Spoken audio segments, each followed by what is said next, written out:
And good morning.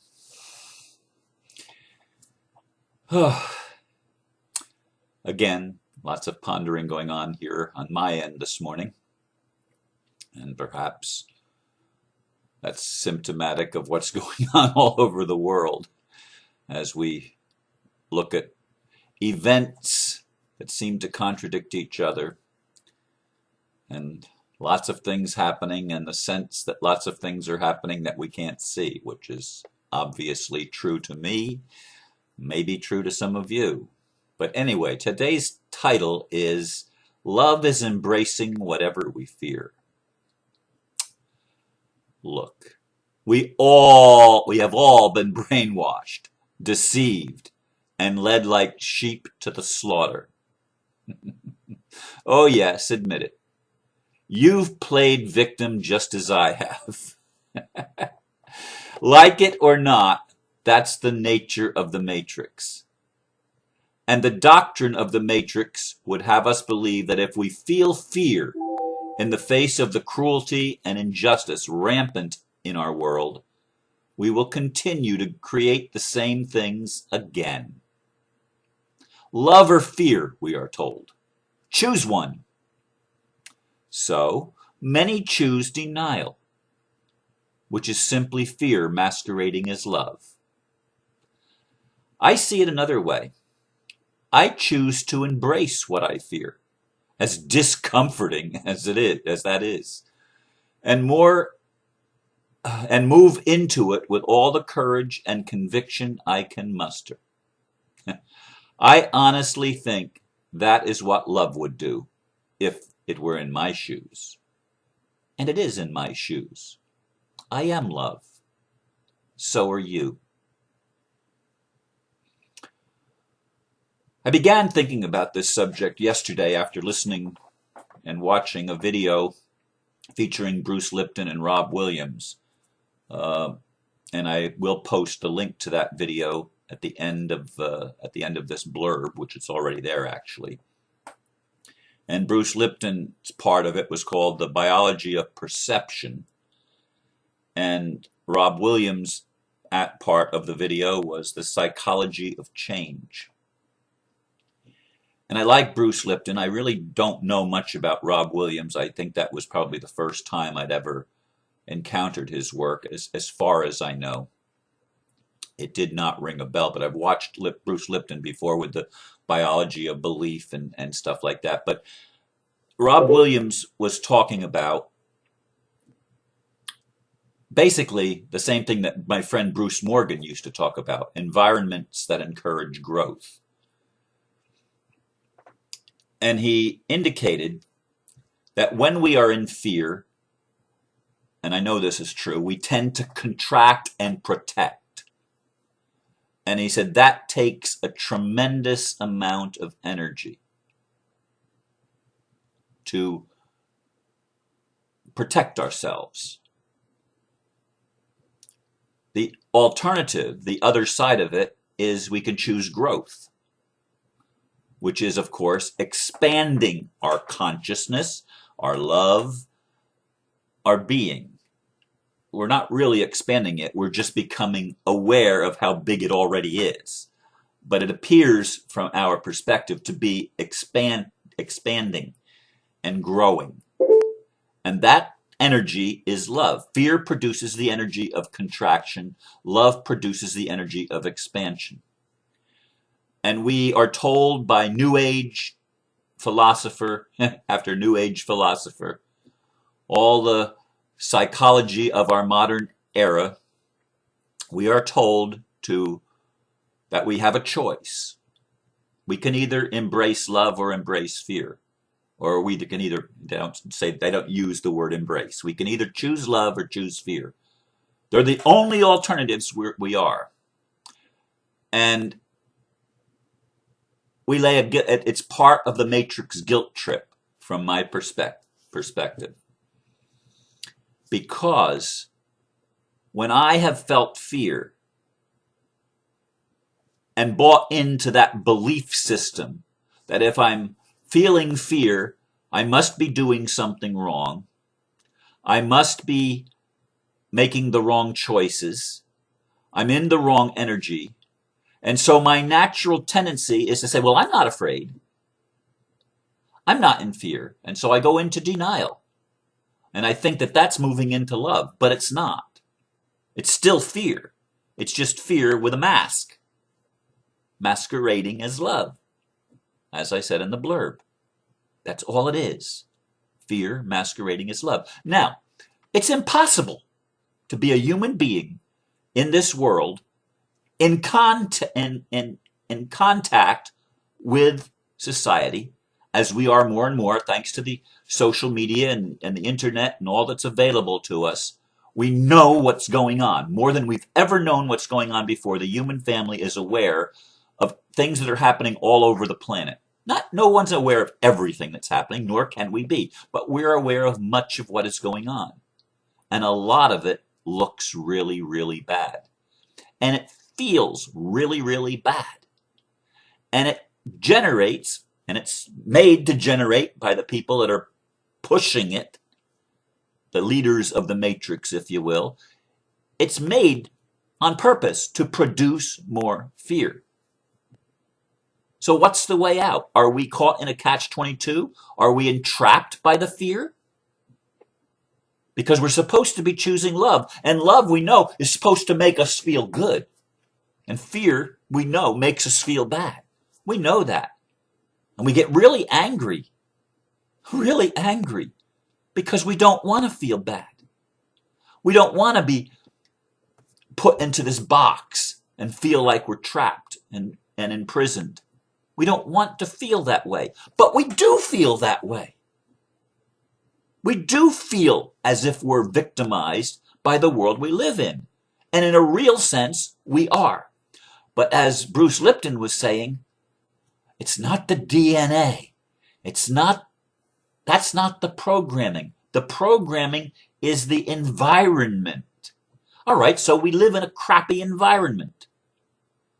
Or we live in a perfect environment that gives us the opportunity to see things through the eyes of love or through the eyes of fear. And we develop belief systems. All of us do. The belief systems may have different labels. They may be taught in a different manner, some in a religious manner, some in a psychological manner, some in a scientific manner. But whatever the method of teaching, it still boils down to we live in a world of fear, and we can see that either as an obstacle or an opportunity. It's our choice. Fear will see it as an obstacle, and we've all seen it as an obstacle. I have too. I'm not pointing my finger at anybody, because anything that I'm saying about anybody else is also true of me. You see, we're all caught in the same morass, if you will, the same quicksand, but it's an opportunity. And when we get to the point where we can see that love is love because it includes everything, that's the key from my perspective. The key is love includes and embraces everything, including whatever we fear, including all of the stress and all of the challenges and all of the obstacles that we perceive. Love embraces all of that with grace.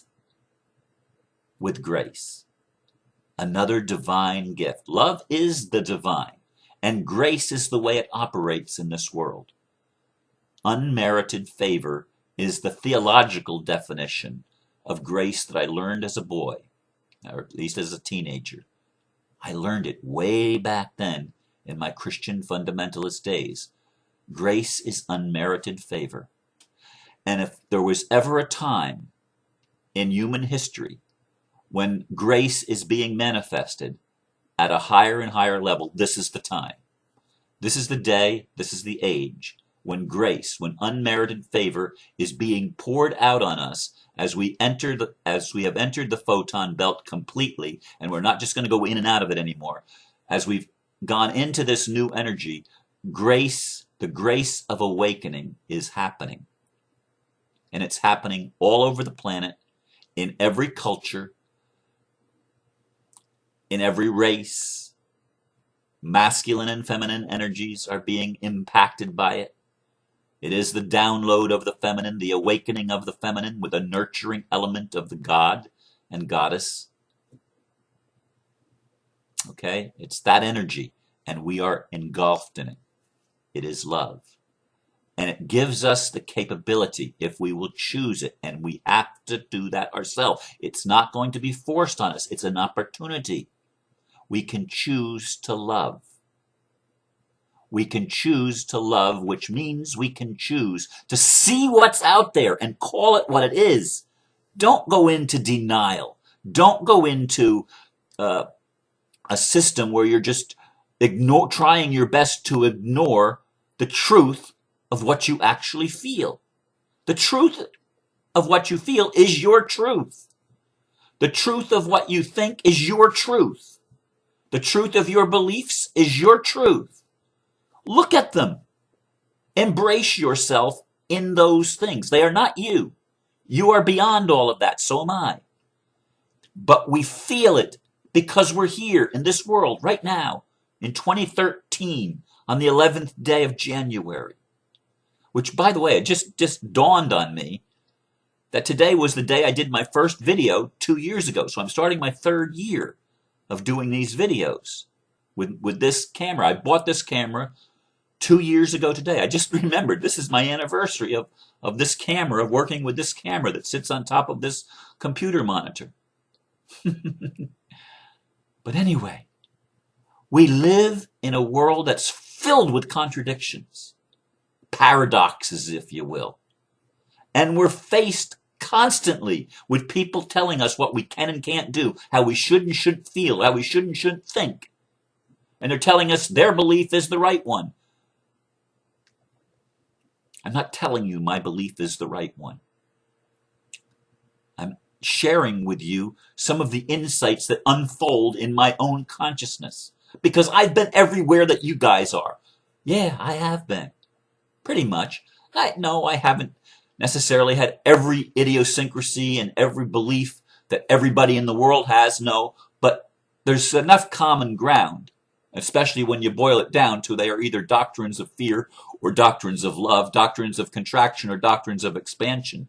When you boil it down to those two things, love and fear, well, we've all been in this game. We've all done this dance. And sometimes it has been an avoid dance. And we have avoided what we didn't like.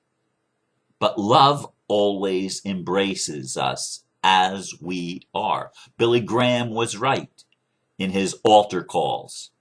Just as I am without one plea. But that your blood was shed for me. Well, I'm not going to get into the atonement, to the sacrificial Lamb of God. I'm not going to get into that energy and teaching. I'm well aware of it. I could do it. And I do believe there's truth in it, even though I also believe it's been manipulated, like everything else in religion, like everything else in our world. It's always manipulated by those that want to keep us in bondage. But even they that want to keep us in bondage create the perception that it's us against them or them against us. And it's constant conflict. Constant conflict. It's the polarization of the natural opposites that exist in creation. The natural masculine and feminine energies that exist. The natural contrast between light and dark. The natural contrast between energies that repel and energies that attract, or positive and negative energies. This is the natural world, the physical world that we live in. It's also the spiritual world, as above, so below. It works that way. But we on earth have polarized it. Okay, we've made it a constant dual. And it's duality. Duality. Not duality, it's duality. But we can, as I've often said, make another choice. Instead of dueling, we can make it dance. And we have that power. We have that ability. by simply looking differently at what we see. It's not pre-programmed in our DNA. It's the belief that we tell ourselves. It's the thoughts that create our reality. What do we do with the feelings that come up as a result of those thoughts, as a result of those beliefs? What do we do with them? Do we contract or do we expand and embrace? The goddess energy, the feminine energy, is about embracing, about encompassing in a loving, warm environment that allows us to be just as we are, whether we're in the light or in the darkness, whether we're feeling masculine energy or feminine energy, no matter where we are in all of the contrasts. Love embraces the whole thing. This is the paradoxical message of the Paradox Man as I begin my 3rd year of making videos. I never knew it would last this long. And I'm looking at my my page, what do you call it, the video manager page. And all 3 of my last videos have over 1,000 views. In fact, the one from 3 days ago has over 3,000 views. Wow, blows my mind as I start my 3rd year. I thank you for your love, your prayers. I do go to court today. Should be interesting. I'll let you know tomorrow how I made out. Anyway, God bless you. Namaste.